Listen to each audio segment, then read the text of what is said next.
Je peux rentrer sans payer? Hein? Je peux rentrer sans payer? Ouais, on rentre à la fin. Bonjour. Monsieur. Ah, Exploseur. ah bon. Explosé? Allez-y.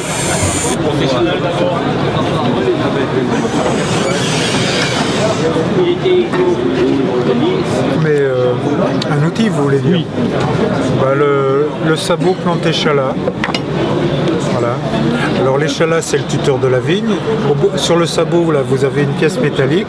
On s'arc-boute sur l'échalas et en appuyant avec le poids du corps, on enfonce l'échalas dans le sol. Après, un coup de masse et voilà. C'est ça. Ou alors une écumoire à fromage. Là. Une écumoire à fromage. Pour enlever le petit lait. Merci.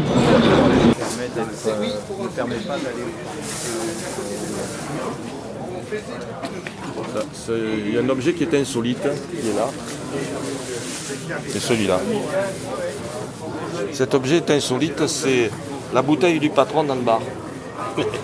Et pour la déboucher, C'est impossible. C'est impossible. En casse-tête. Voilà, donc ça c'est un beau stand. Il n'y a que des beaux stands.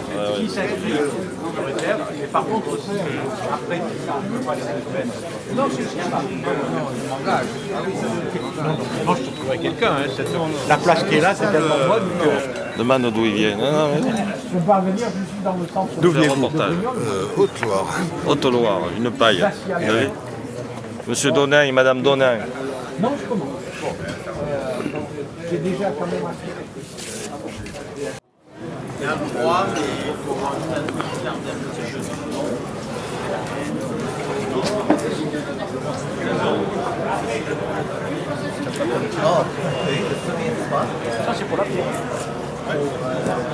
Ça y est, t'es debout? Oui, depuis 5 heures. Donc je voudrais remercier donc tous ces gens-là, tous ces exposants qui jouent le jeu et qui viennent donc à Brignoles parce que pourquoi? Parce que on les accueille d'une manière conviviale, classique, simple mais conviviale. Demain au soir, on a une petite auberge espagnole entre nous. C'est la convivialité brignolaise, c'est la convivialité du Lions Club qui permet de perpétuer donc cette tradition et cette 15e édition du Salon d'Ouloutil qui est cette année la plus importante qu'on ait pu organiser donc depuis le début. Mais c'est une pipe qui a 200 ans. Ah, quand même. Ouais. Montrez-la moi, s'il vous plaît. Votre pipe de haute volta. Voilà. La face devant, là, il y a la tête de Super. C'est bon? Ah oui.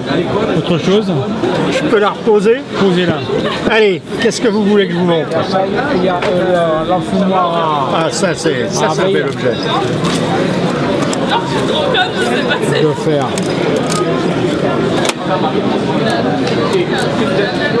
Un enfumoir À abeille. à abeille. Mécanique. Pour les ruches. Ouais, pour les bûches. Ça c'est vieux de vieux.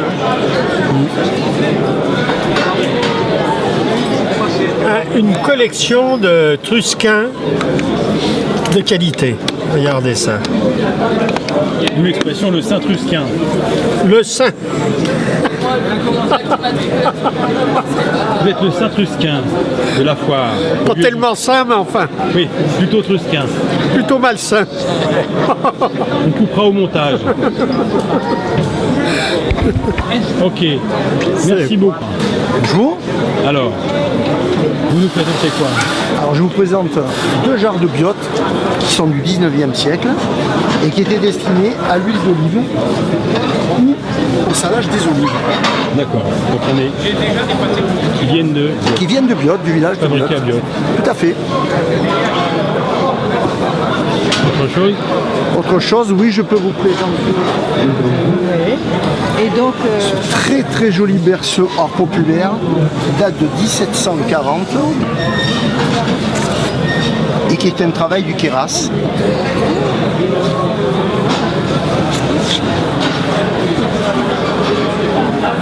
Très joli décor.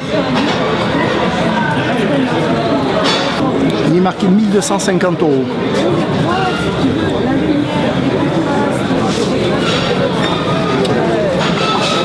Superbe stand. Enfin, je peux pas bouger. On fait des montages après.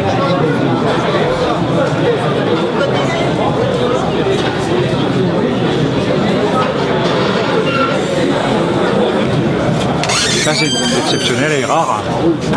Oui. Faut que je parle, non? Ah bah il vaut mieux. Ouais. On y va? C'est parti. Allez, joue. Voilà un circuit de province, c'est exceptionnel et rare. Fabrication artisanale. Alors le sujet est savoir comment on avait fait pour cuire l'argile sur le verre. Si quelqu'un connaît... Ah, il y a du verre à l'intérieur. Ah ben pardon. Eh oui. Si quelqu'un connaît le réponse, il sera bienvenu sur mon stand. Je l'attends avec plaisir. D'accord. Ok.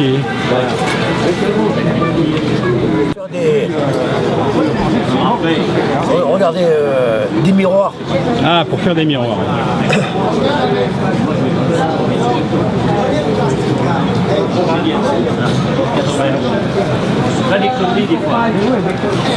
C'est pour tondre. C'est pour tondre quoi? Les moutons? Les bêtes. Une tondeuse à mouton. Laminoir. Laminoir. Ça venait peut-être Pour la paille, la marqueterie. Ah ouais. Ils écrasaient la paille pour faire la marqueterie.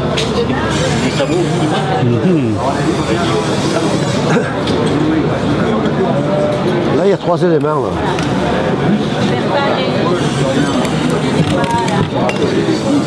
D'accord. Ça c'est quoi? C'est pour couler les thym. Pour couler les thym. Là, c'est pareil. C'est pareil, il y a les deux, on coule de là. On peut la léger passer. Ah ouais. Ça c'est le nouveau stand donc de monsieur et madame Maria, c'est beaucoup plus d'art populaire ici. Non, mais c'est vrai, le prix c'était ça. Il y avait c'était que le commercial.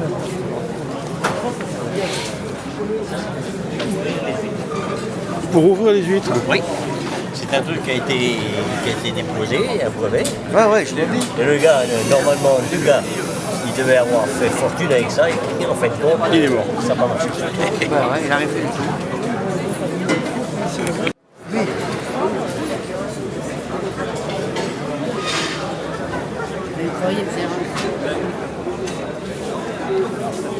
Non, c'est une très belle, une belle manifestation. Bel outil, très bon.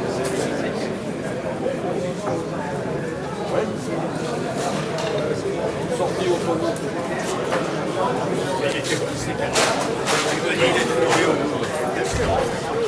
C'est un truc.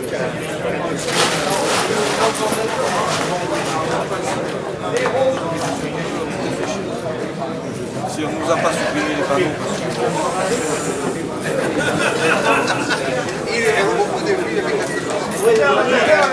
Là, vous avez la plus ancienne bouteille qui est servie à transporter du vin. C'est d'une manière générale, pas par hasard. C'est une bouteille qui vient de Shiraz en Iran, c'est 18e siècle, et c'est très rare. Enfin, j'ai toutes les coordonnées de cette pièce-là. Hein. Et ça coûte? Ça coûte à un certain prix. À peu près. Des pièces, si vous voulez, exceptionnelles. Voilà, ça exceptionnellement. Voilà.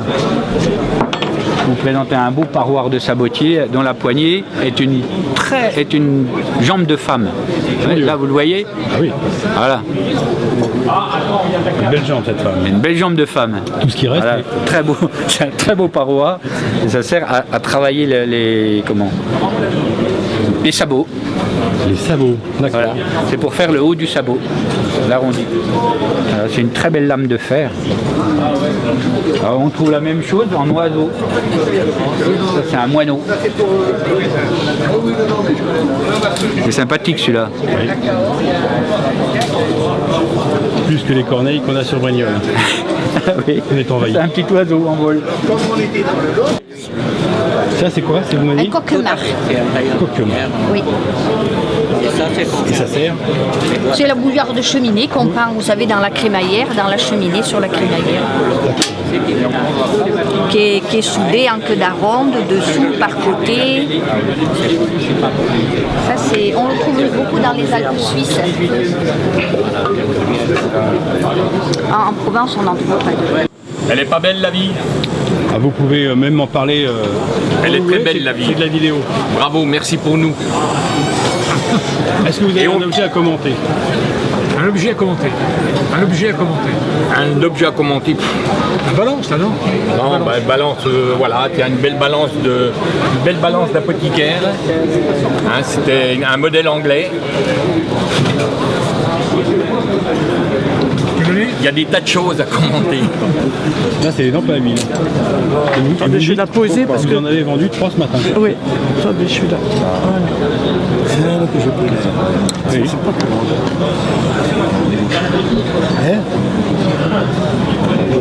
Des lampes de brodeuse.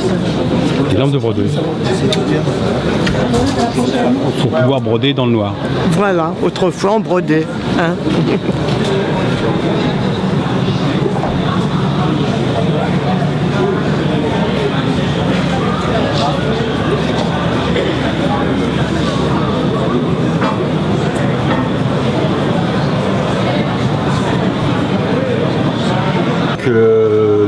L'objet, qu'est-ce qu'on va trouver comme objet du moment? Les marteaux de tailleur de lime, qui sont des outils quasiment des icônes en fait, qui sont en fait des icônes importants en fait de la collection d'outils. Il faut savoir que sur une lime ou sur une râpe autrefois, tout était fait à la main. Toutes les petites dentures étaient faites à la main, donc on frappe énormément de coups répétés sur un petit burin. Et ce qui est extraordinaire, c'est qu'on arrive à avoir une usure des manches au niveau du pouce phénoménale, au niveau de tous les doigts, derrière aussi. Allez, celui-là, comment il est? C'est l'usure en fait naturelle de la main qui est dessus. Ça a frappé des centaines de milliers de coups et c'est fabuleux. C'est parti. Un petit objet d'art populaire sympathique qui nous vient d'Auvergne. Alors on connaît en fait en Auvergne les coffres en fait à coffret bombé qui sont très très haute époque. On est 16e, en fait 17e, on en trouve au musée Saint-Flour, des grands coffres, hein, on pouvait en fait se coucher dedans. Et là voilà, dans le même modèle, jamais vu, un petit coffret avec en fait des pentures dessus qui donne donc une époque gothique. Voilà, un bel objet d'art populaire d'Auvergne. Tu prends la photo. Ah oui, mettez-vous sous le Mais voile. oui, c'est ça qu'il faut faire. À genoux. Cache-toi. Regardez le petit oiseau qui va passer. Gali, tu n'es pas dans le top. Je trouve que c'est tout ça qu'il faut montrer, c'est tout. Instrument de marine basique qui était embarqué sur tous les bateaux évidemment et qui a succédé à l'octant, qui a succédé à l'astrolabe. Enfin là nous sommes au 19e siècle. Vous avez ici un appareil qui vous permet de faire le point avec des lunettes de divers calibres. Vous faites votre point, vous cherchez l'astre et ça vous détermine par rapport aux astres un angle qui vous donne donc le point qui va vous indiquer la route que vous suivez et surtout celle à tenir pour arriver au but. Évidemment, le sextant, c'est l'ancêtre du GPS. Quand vous montrez ça ou vous faites une démonstration en bord de mer, tout le monde se marre. Ah oui. Mais il faut quand même se rappeler que notre cher Éric Tabarly n'embarquait jamais sur un bateau sans son sextant. Pas de confiance dans l'électronique. Des pannes de piles et parfois d'obstruction complète de l'ouverture nuageuse et des astres. Voilà le sextant. Alors, la poule est une porcelaine fine qui permettait de garder au chaud les œufs après cuisson. Oui. Le panier permettait de présenter ses œufs à table. Ah, c'est charmant. Tout à fait. Pas mal. Celui-ci est en Vieux Paris. Vieux Paris. Ça ne plaisante pas.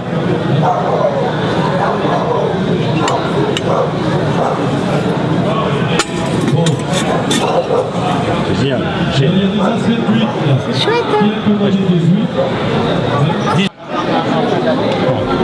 Ça, c'est quoi ça? J'aime les outils anciens. Pourquoi le charpentier fabrique un outil? Il est très beau. Pourquoi? Il marche le même. Mais pourquoi beau? Parce que le charpentier est un artisan, un expert, artiste. Outil ancien, j'aime. Super. Thank you. Je sais pas, mais ça c'est un truc qui vient de C'est quoi ça? d'Alsace. Voilà, l'Alsace c'est un appareil qui servait à râper le chou. Le chou, on met de la choucroute. Aujourd'hui, on mettait le chou. Oh, pardon. Le chou était pris là-dessous. On mettait le chou là-dessous. Avec le ressort, il pressait le chou. Et pour donner de la force au mouvement, on faisait tourner aussi avec le chou au bout. Là, ça c'est des manchettes. Un presseur à chou. C'est un râpe à chou. C'est le râpe à chou de choucroute. Pour la choucroute. La choucroute. Et là, on donnait un coup de main pour finir pour donner de la force à... Pour le terminer. Voilà, parce que le ressort n'était pas assez puissant. Enfin, c'est tout ce que je connais de ce côté-là. C'était pour tailler les sabots, c'est pour fabriquer les sabots. Donc après on intervertit les lames à ce niveau-là. Il y a d'autres lames ici en bas. En fait c'était pour tailler. Vous voyez là c'est un sabot pas fini. Et après avec celui-là d'outil il grattait l'intérieur. Il grattait l'intérieur des sabots. Donc voilà. C'est quand même assez rare. C'est assez joli.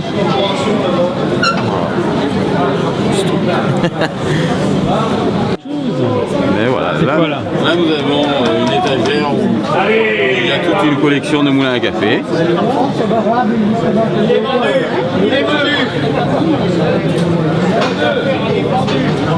Ça c'est pour un moulin à café ça.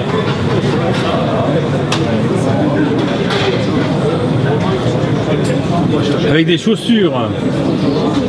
Des chaussures de montagne. De montagne. Cloutées. Et oui, c'est clouté ça. Voilà. Avec des clous dessous. Ouais, chaussures de montagne cloutées.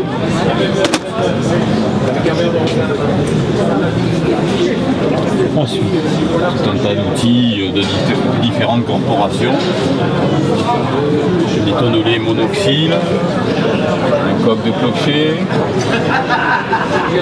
outils sur la vigne. La vigne. Outils sur la vigne, bouloir, moule à hostie, gaufrier. C'est intéressant ça. Avec des attributs. Voilà.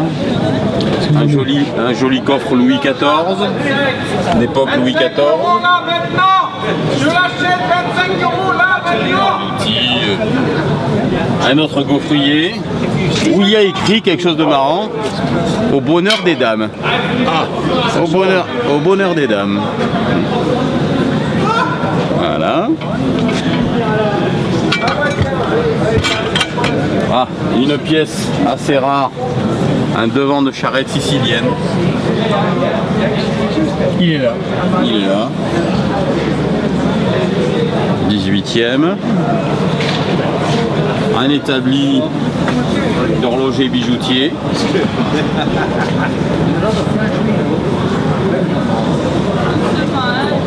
Oui. Ainsi qu'une échaudeuse pour la vigne. La voilà l'échaudeuse.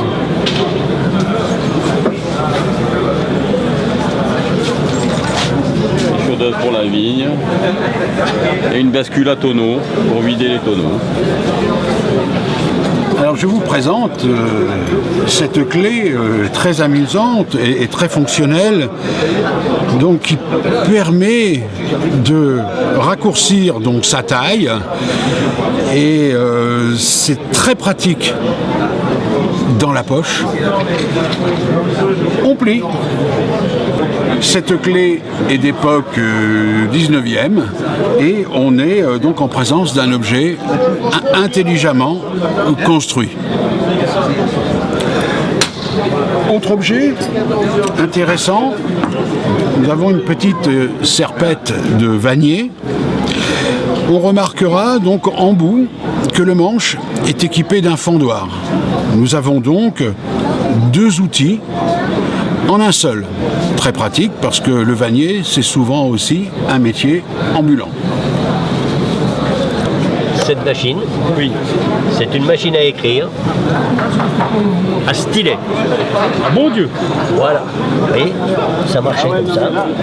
Voilà. On appuyait sur les... Voilà, et après on appuyait sur les touches. Tac! Et hop, ça remonte à loin. 1925, ces années-là. 1925. À peu près. C'est pas si loin que ça, non hein? Si. Ça commence quand même, hein? Ça commence quand même. Hein? Non, c'est une belle pièce, oui. C'est mignon. Oui. Voilà. Qui a fait ça? C'est ça. Merci beaucoup. Merci à vous. C'est moi. Ça vous plaît ici? Oui. Commentaire sur le salon? Oui, c'est bien. Comme salon est impeccable. Alors, dites-moi, ce que c'est que ces beaux objets? C'est un coupe-paille pour coupe-foin. Les deux sont... Un coupe-pain et un coupe-feuille. Coupe-paille, coupe-paille, coupe-foin. Ouais. Donc voilà, ça c'est le coupe... Et un coupe-foin. Oui, foin et paille. Ça c'est le coupe-paille. Là j'ai 4 pièces, c'est magnifique. Super. Ouvragé, 1800. Voilà, déjà pas comme tu es, reste comme tu es. 1852. Toute la table là. Ah oui, on a tout derrière là-bas. En plus il y a l'emblème du Lions Club derrière, c'est tellement beau.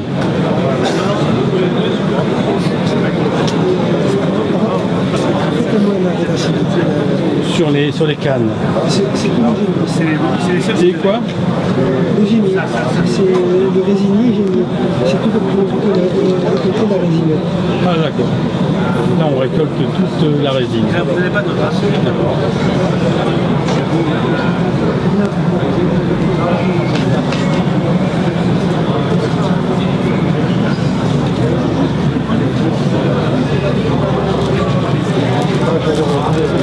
Vous voyez, on a fait des pics. Dites-moi un peu. On va parler des cannes alors, parce que je suis collectionneur de cannes. Cette canne... Canne ancienne. Ah ben ça doit intéresser Guy ça. Non? Je sais pas. Ah Jacques. Donc là vous avez une canne de gentilhomme. Pommeau en corne. Un avec exotique. Une épée dedans? Non, là non. Vous avez sa férule qui est en corne aussi. Et tout ça c'est du bois exotique. Elle est de 1900 jusqu'à 1930. Et après,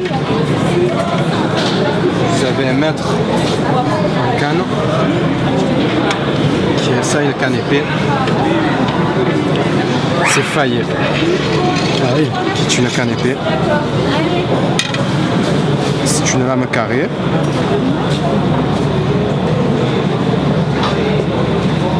Son fût en bambou et sa férule en corne.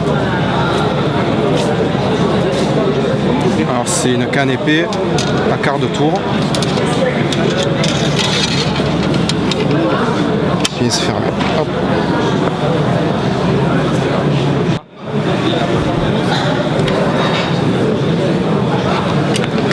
Oh, on sent. Alors c'est une Navarra de démonstration en bois. Et comme ça, il y en a un exemplaire, une centaine.